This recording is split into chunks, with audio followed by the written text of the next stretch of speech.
January 12th, the inevitability of the Great Reset. The latest figures show that consumer debt is up 7.9%. Personal savings is down 64.8%. People continue to borrow because they have to in order to stay afloat. Lines of credit keep being handed out that people will never be able to pay back. These are designed to turn the entire middle class into a peasant class. When people are bankrupted in the coming crash, the big real estate investment firms will swoop in and buy up everything. At that point, the American middle class will be forced to turn to the government to bail them out. This will continue to get worse. Interest rates moving upward into a recession for the first time in history, as Americans are forced to liquidate their savings in order to stay afloat as energy and food costs continue going up, along with food shortages appearing everywhere. U.S. debt is $31 trillion, unfounded liabilities $167 trillion, food shortages and energy shortages, massive layoffs continuing, a chemical plant raining down toxic chemicals in the suburbs just outside Chicago, Illinois. Today, the unelected central bank system is 100% debt-based. This means it can only function by creating more new debt, by borrowing into existence in the form of escalating consumer debt, put onto newly issued credit cards and ninja loans. Ninja, no income, no job, no assets, no worries.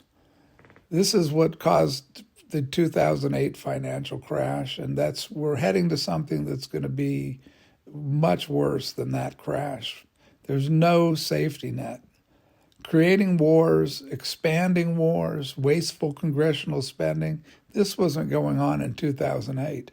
Warp speed legalization of drugs, etc., etc., etc. All of these mechanisms are designed for one specific reason: to pull debt exponentially into the banking system.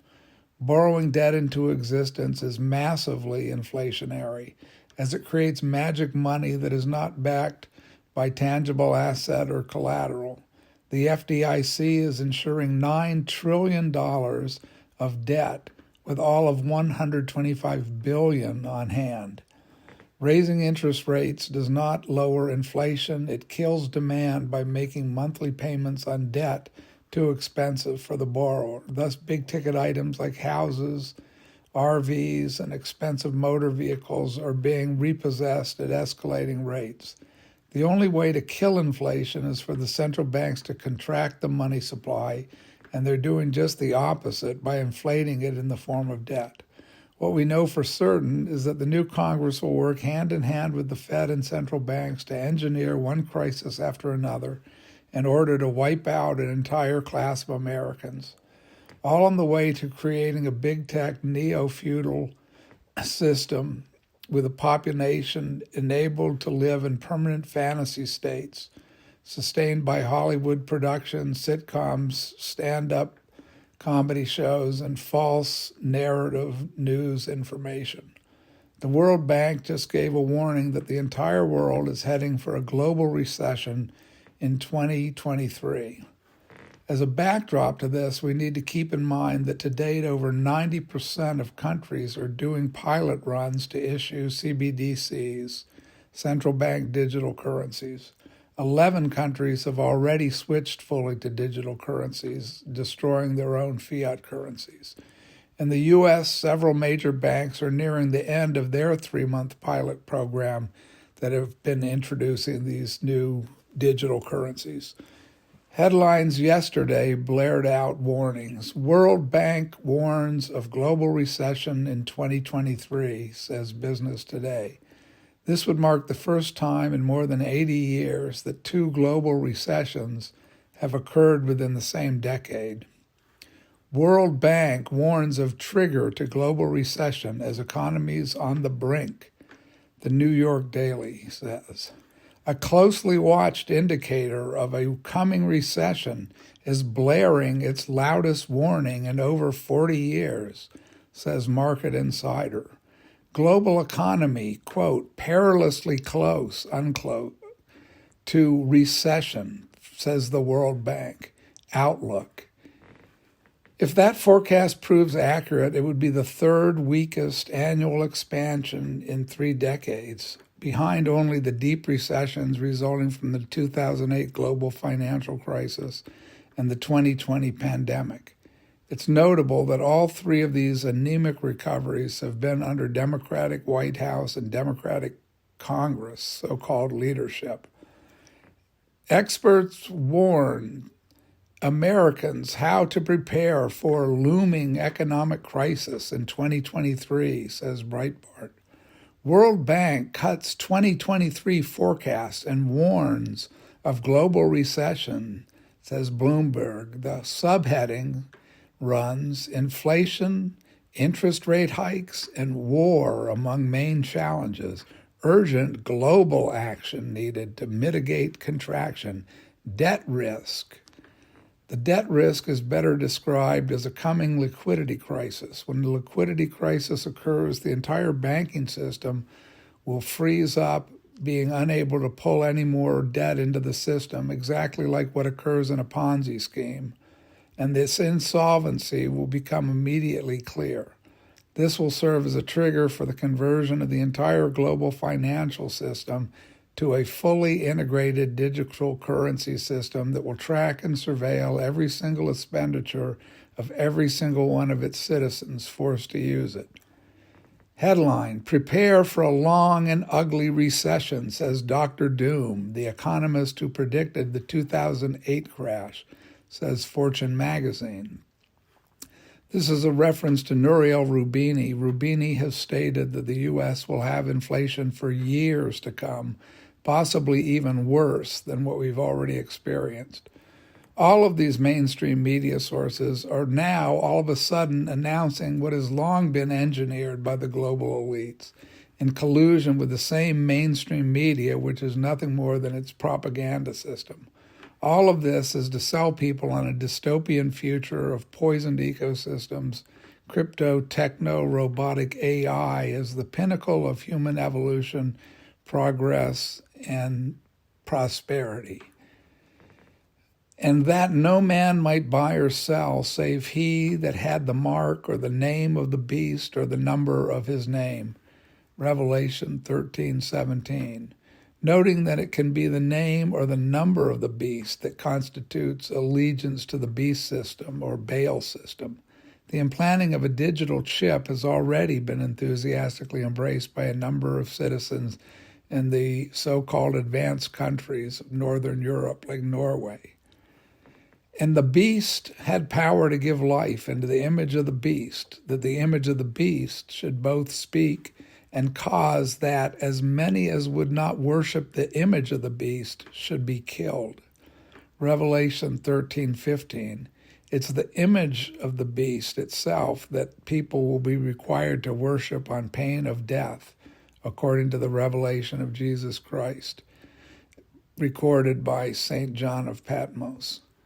But now I have written unto you, not to keep company, if any man that is called a brother be a fornicator, or covetous, or an idolater, or a railer, or a drunkard, or an extortioner, with such an one know not to eat. 1 Corinthians 5:11. Other news, the consumption of content that the American company Microsoft designated as, quote, Russian propaganda, unquote, has grown by 216% since the last week of February 2022. Russia's Sputnik International news website boasts more than 40 million hits from January to May 2022. Its U.S.-based audiences increased to 29% of its entire audience in March to 41.5% in April and 42.9% in May. That's according to Indian news service TFI Global. So we can see that the trend is the movement away from this always disproven false media to any other source that could possibly be reliable. And American mainstream or legacy media, as it's called, is losing its audience because the audiences are getting tired of being continually lied to. Today, the Consumer Price Index figures were released, another lie, showing that, as anyone paying attention will have known, prices continue to rise, particularly the price of food, meaning people have no way of avoiding paying more of their income for basic survival needs. Not only that, but real wages are continuing to head downward. Again, exactly what one would expect if one is aware that this is all being done by design. To summarize, the costs of basic survival needs continue to go up, just as the real value of wages continue to go down. In real terms, American workers are being systematically impoverished, borrowing money and depleting their savings as the gap between their monthly income and the costs of basic survival continue to widen. The banks issue as much credit as necessary for consumers to hang themselves as they're swallowed up by their debt burdens. Naturally, the stock market is jubilant about all this because the assumption is that profits of the companies that survive after all these small business competition is permanently destroyed will go through the roof. Of course, this isn't the case. Once the small businesses have been destroyed, given that these are the major part of employment for local economies, a bankrupt citizenry isn't going to be able to buy anything at all outside of their food, health care, energy costs, and a roof over their head should they still be able to afford rent or mortgage payments.